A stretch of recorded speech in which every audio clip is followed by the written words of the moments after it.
क्या आपने कभी सोचा है, जीवन का असली उद्देश्य क्या है? क्या ये सिर्फ जन्म लेना, भौतिक सुख सुविधाओं का आनंद लेना और अंत में मृत्यु को गले लगाना भर है? नहीं। सनातन धर्म हमें बताता है कि जीवन का अंतिम लक्ष्य है मोक्ष, आत्मा की पूर्ण मुक्ति।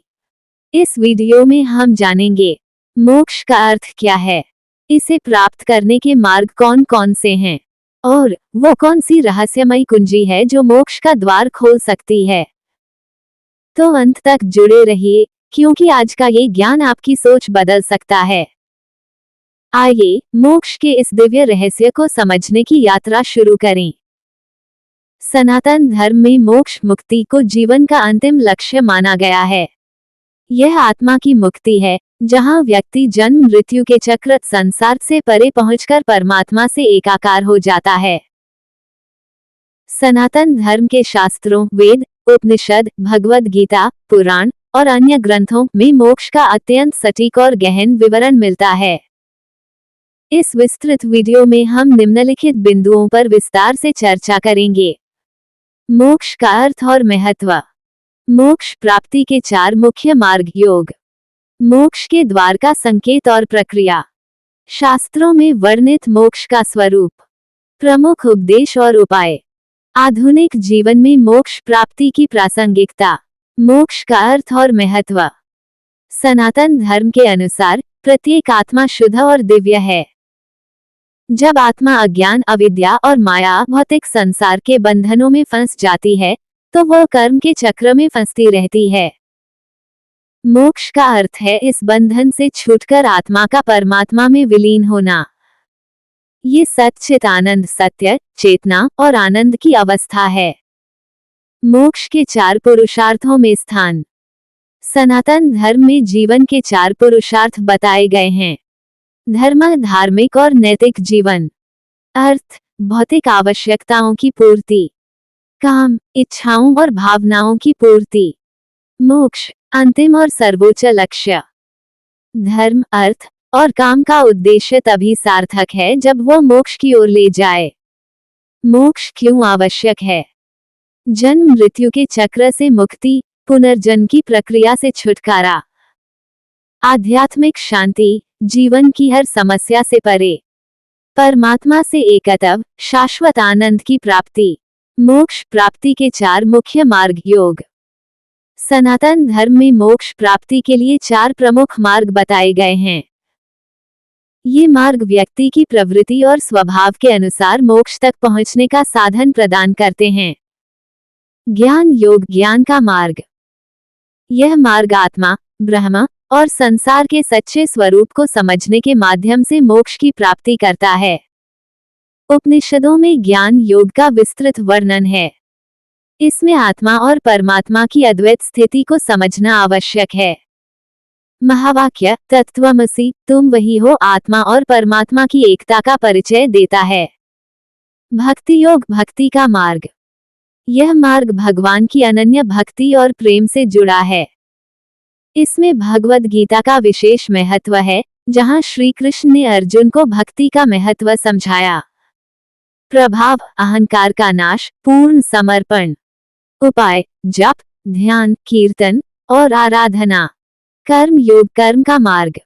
ये निष्काम कर्म की भावना से जुड़ा है। भगवद गीता में श्री कृष्ण ने इसे फल की आशा किए बिना कर्म करने का मार्ग बताया। उद्देश्य, स्वार्थ रहित सेवा से आत्मा को शुद्ध करना। राजयोग, ध्यान और साधना का मार्ग। ये योग मानसिक और शारीरिक साधना से आत्मा को शुद्ध करता है। अष्टांग योग, यम, नियम, आसन, प्राणायाम, प्रत्याहार, ध्यान, धारणा, समाधि। राजयोग का वर्णन पतंजलि योग सूत्र में मिलता है। मोक्ष के द्वार का संकेत और प्रक्रिया। आत्मा का शुद्धिकरण। मोक्ष का द्वार तभी खुलता है जब आत्मा पवित्र और शुद्ध हो जाती है। उपाय, सत्य, अहिंसा, ब्रह्मचर्य, अपरिग्रह का पालन। उदाहरण, महात्मा बुद्ध और महावीर ने आत्मा की शुद्धि पर बल दिया। अज्ञान का नाश। अज्ञान, माया, मोक्ष में सबसे बड़ी बाधा है। ज्ञान के माध्यम से स्वयं के वास्तविक स्वरूप को पहचानना।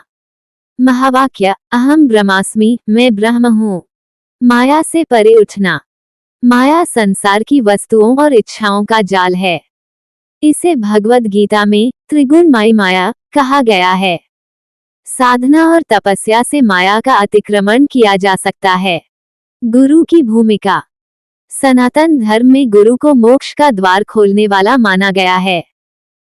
गुरु के मार्गदर्शन से व्यक्ति सही दिशा में बढ़ता है। उदाहरण, संत कबीर और गुरु नानक जैसे महात्माओं ने भक्ति और ज्ञान से लोगों को मोक्ष का मार्ग दिखाया। शास्त्रों में वर्णित मोक्ष का स्वरूप। वेदों में मोक्ष को ब्रह्मलोक, ब्रह्मा की प्राप्ति और शाश्वत सत्य कहा गया है। यजुर्वेद में आत्मा की अमरता का वर्णन मिलता है। उपनिषदों में कठोपनिषद आत्मा का परमात्मा से एकत्व। मुंडकोपनिषद मोक्ष ज्ञान और तपस्या से प्राप्त होता है। भगवद गीता में श्री कृष्ण ने मोक्ष को अखंड आनंद की अवस्था बताया।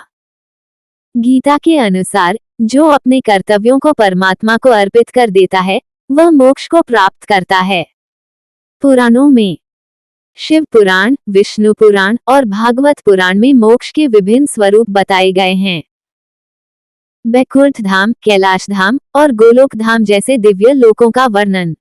प्रमुख उपदेश और उपाय। साधना, नियमित ध्यान और प्राणायाम, ईश्वर का स्मरण और जप। सेवा, निस्वार्थ भाव से दूसरों की सेवा। वसुधैव कुटुंबकम, संपूर्ण विश्व को परिवार मानना। सत्य और धर्म का पालन। अहिंसा, सत्य और करुणा के मार्ग पर चलना। त्याग, सांसारिक इच्छाओं और मोह का त्याग। गृहस्थ जीवन में रहते हुए भी वैराग्य अपनाना। आधुनिक जीवन में मोक्ष प्राप्ति की प्रासंगिकता। आज के युग में जहां भौतिकता और तनाव का बोलबाला है, मोक्ष प्राप्ति के उपाय अधिक महत्वपूर्ण हो गए हैं। आध्यात्मिकता का विकास, आत्मा की शांति और स्थायित्व। ध्यान और योग का अभ्यास, मानसिक और शारीरिक संतुलन। संतोष और सरलता, कम में अधिक पाने की कला। निष्कर्ष, मोक्ष सनातन धर्म का परम लक्ष्य है। इसे प्राप्त करने के लिए आत्मा अनुसंधान, साधना और ईश्वर प्राप्ति का प्रयास आवश्यक है। वेदों और उपनिषदों में दिए गए मार्गदर्शन, गुरु का सहारा और ईश्वर में श्रद्धा के साथ कोई भी मोक्ष के द्वार तक पहुंच सकता है। सनातन धर्म हमें सिखाता है कि मोक्ष कोई दूरस्थ लक्ष्य नहीं है, ये हमारे भीतर है। केवल आत्मा को शुद्ध कर, अज्ञान को हटाकर और परम सत्य की अनुभूति करके हम मोक्ष प्राप्त कर सकते हैं। मोक्ष का द्वार हर आत्मा के लिए खुला है, लेकिन इसकी चाबी आपके ही भीतर है। सत्य, भक्ति, ज्ञान और कर्म, ये चार मार्ग आपके जीवन को नई दिशा दे सकते हैं। सनातन धर्म हमें सिखाता है कि मोक्ष कोई दूर का सपना नहीं है, यह आपके हर कर्म, हर विचार और हर साधना में छिपा हुआ है।